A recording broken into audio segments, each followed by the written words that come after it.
Next one is hydrosphere. Hydrosphere, hydro से meaning होता है रिलेटेड टू वाटर, पानी से रिलेटेड जो चीज़ें होती हैं वो हाइड्रोस्फीयर में आती हैं। Hydrosphere refers to all the weather bodies on the earth surface like ocean, seas, river, lake etc. Hydrosphere जो है वो वाटर बॉडीज़ के लिए, अर्थ के ऊपर पाई जाने वाली वाटर बॉडीज़ के लिए ही, अर्थ सरफेस पे जो वाटर बॉडीज़ पाई जाती हैं उनके लिए ही यूज़ किया जाता है, जैसे ocean, seas, river, lakes etcetera.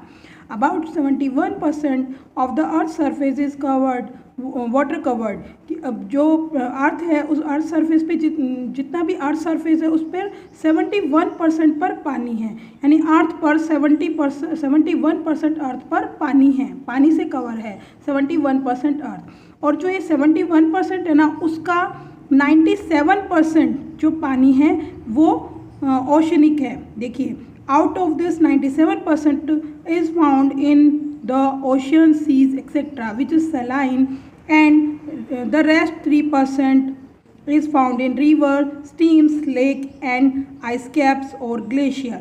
कि इस 21% में भी 97% जो पानी है वो ओशियन सीज में मिलता है, जो कि बिल्कुल खारा होता है, पीने लायक होता नहीं है। वो जो 3% है केवल वही है जो ह्यूमन बींग्स के लिए यूज़फुल होता है, जो कि रिवर्स में, स्ट्रीम्स में, लेक्स में, आइस कैप्स और ग्लेशियर में पाया जाता है। Water is in a continuous movement on the earth. जो वाटर है वो कंटिन्यूस मूवमेंट है अर्थ की। It is known as water cycle और हाइड्रोलॉजिकल साइकिल, जो कि वाटर साइकिल और हाइड्रोलॉजिकल लॉजिक साइकिल के नाम से जाना जाता है। From the hydrosphere, water gets evaporate into the atmosphere in the form of water vapor. There is condensed and then in the form of raindrops it falls on the lithosphere.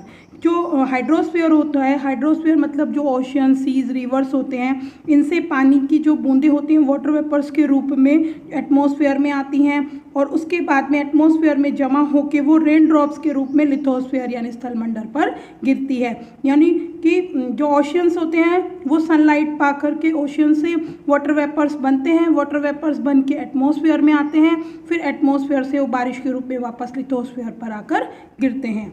So in this way water keeps on moving from one sphere to another. इस तरीके से जो water होता है वो एक जगह से दूसरी जगह पे मूव करता रहता है।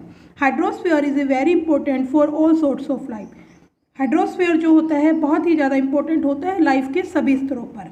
It forms a large habitat of to aquatic life. Aquatic life मतलब होता है जलीय जीवन, जलीय जीवन के लिए बहुत ज़्यादा ज़रूरी है, या फिर एक बड़ा हैबिटेट मतलब निवास स्थान है। मछली वगैरह जो होती हैं वो इसी में तो रहती हैं। इट इज़ ऑल्सो एक गुड सोर्स ऑफ फूड, और इसके साथ ही ये एक गुड सोर्स ऑफ फूड है, खाने का एक अच्छा साधन है, in the form of fish के रूप में, श्रिप्स और क्रब्स के रूप में। श्रिप्स मतलब सीप वगैरह और क्रब्स मतलब केकड़ा। International trade is carried on it's river and ocean. International जो ट्रेड होता है, अंतर्राष्ट्रीय व्यापार है, वो भी रिवर और ओशन के थ्रू किया जाता है। Next one is lithosphere. Lithosphere का मतलब होता है स्थलमंडल। The word litho has been derived from the Greek language meaning stone. Litho जो वर्ड है वो ग्रीक लैंग्वेज से लिया गया है, जिसका मतलब होता है stone. The thin and solid upper covering of the earth is known as the lithosphere. पतली और जो सॉलिड अपर कवरिंग, ऊपर की जो लेयर होती है लिथोस्फीयर की, उसे लिथोस्फीयर कहा जाता है। मतलब कि जो धरती होती है ना हमारी, इसकी जो ऊपर वाली जो पतली और एक सॉलिड लेयर होती है उसे लिथोस्फीयर कहा जाता है। It is the top layer of the अर्थ। ये अर्थ की टॉप लेयर होती है। Crust is the inner most layer of the lithosphere. Crust जो होती है वो सबसे अंदर की जो क्रस्ट इज द थिनेस्ट, सबसे पतली जो लेयर होती है वो क्रस्ट होती है, और क्रस्ट और कोर के बीच में जो होता है वो मेंटल होता है।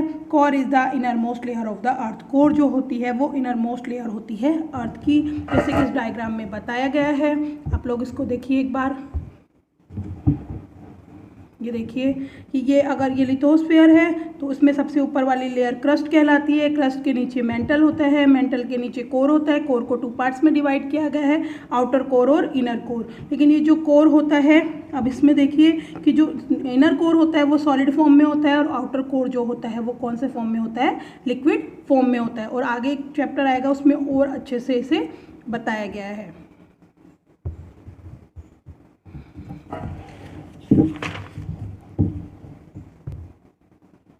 Lithosphere is very important for all sorts of life in the sense that it is provide food to all living beings. Lithosphere भी सभी लाइफ जीवन के सभी स्तरों पर बहुत ज़रूरी होता है, क्योंकि सभी लिविंग ऑर्गेनिज्म को, सभी लिविंग बींग्स को यहीं पे खाना प्रोवाइड होता है। ऑल काइंड्स ऑफ मिनरल्स, सभी तरीके के minerals and metals are amended in the rock strata. Rock strata मतलब होता है, रॉक्स होती हैं चट्टानें, स्ट्राटा मतलब स्तर, और अमेंडेड मतलब अंतःस्थापित। जो रॉक स्ट्राटा में सभी जो मेटल और मिनरल्स जो होते हैं वो अंतःस्थापित होते हैं, मिलते हैं।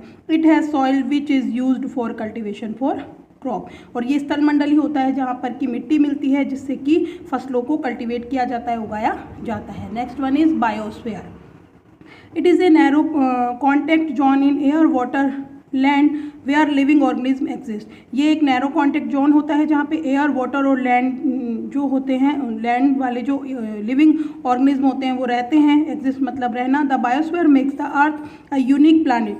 बायोस्फीयर जो है वो एक अर्थ को एक यूनिक प्लानिट बनाता है। It is made up the distinctive zone called biomes और ecosystems which coincide with the climate zone of the world. इसमें विभिन्न प्रकार के सभी जोन्स जो है वो पाए जाते हैं, क्योंकि बायोस्फीयर में ही आता है जो लिथोस्फीयर और जो हमने पढ़ा है lithosphere,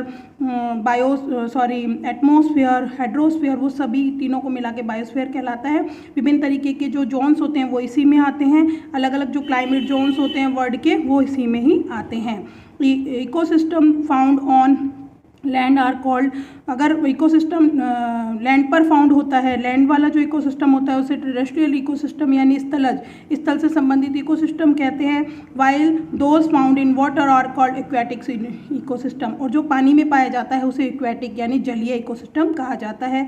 marine ecosystem exist only ocean and seas. Marine होता है पानी से रिलेटेड, तो जो मरीन होता है वो केवल ओशियन और सीज में ही एग्जिस्ट करता है। Plants and animals existing together in the distinct physical environment form an ecosystem in which energy and matter is continuously recycled। Plants और एनिमल्स जो विभिन्न प्रकार के फिजिकल एनवायरनमेंट में रहते हैं, ये भी एक इकोसिस्टम है जो कि एनर्जी और मैटर को कंटिन्यूसली रिसाइकिल करता है। Ecosystem are subject to change due to several fact. Ecosystem जो है वो सब्जेक्ट टू चेंज यानी कि परिवर्तन का विषय है विभिन्न प्रकार के फैक्टर्स में। These changes effect the plants and animals life existing in the environment. ये जो चेंजेस होते हैं ये प्लांट्स और एनिमल्स की जो है लाइफ को एग्जिस्ट करने में और इस एनवायरनमेंट में लाइफ और प्लांट्स और एनिमल्स की एनवायरनमेंट में लाइफ एग्जिस्ट करने में विभिन्न तरीके से इफेक्ट करते हैं, बहुत से परिवर्तन लाते हैं। Next one is human environment.